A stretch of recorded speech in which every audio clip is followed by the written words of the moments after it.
Sortir du métro, longer un trottoir, patienter à un passage piéton. À Londres, ces gestes ordinaires peuvent suffire à déclencher un contrôle invisible, où chaque visage est capté, scanné et confronté en un instant à une base de données policière. Longtemps cantonnée à la science-fiction, la reconnaissance faciale en direct est devenue un outil du quotidien pour Scotland Yard. Exceptionnellement, nous avons pu accompagner les forces de l'ordre. Au cœur du dispositif, ce fourgon rouge bardé de caméras, installé ce jour-là près d'une rue piétonne très fréquentée. À bord, le sergent qui coordonne l'opération doit rester anonyme pour des raisons de sécurité.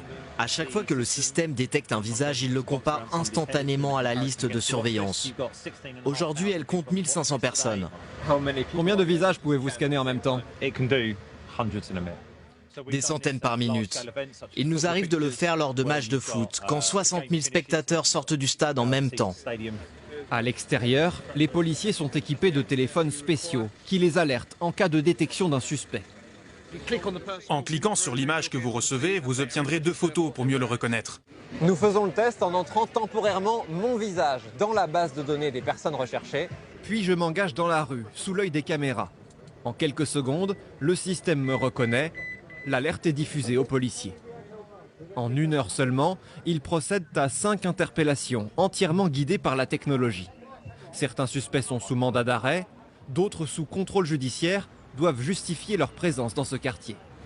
Cet outil permet à la police londonienne d'être plus efficace selon elle.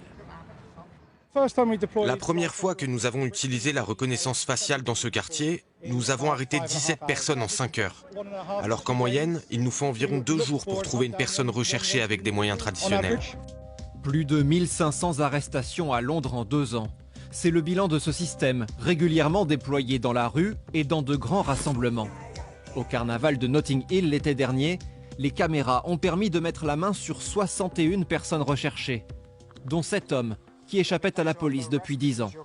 Vous faites l'objet d'un rappel en détention depuis octobre 2015. Face à ce succès, le Royaume-Uni investit pour généraliser ce dispositif à l'ensemble du pays. Un outil qui divise les Britanniques. Pourquoi devrais-je être filmé et fiché à chaque coin de rue? Je veux être libre et maître de mes choix. Ça me met mal à l'aise, mais je comprends le raisonnement. Je trouve que c'est moins biaisé qu'un contrôle au faciès. La reconnaissance faciale est probablement moins discriminatoire et c'est sans doute mieux. Pour l'heure, l'usage de la reconnaissance faciale est peu encadré au Royaume-Uni. Des associations réclament davantage de garde-fous car elles dénoncent un manque de transparence de la part de la police. Vous pouvez être ajouté à une liste de surveillance pour avoir été simplement témoin d'un délit, ou parce que vous pourriez connaître une personne recherchée. Même des enfants de 12 ans ont été inscrits sur ces listes et la police n'a jamais pu nous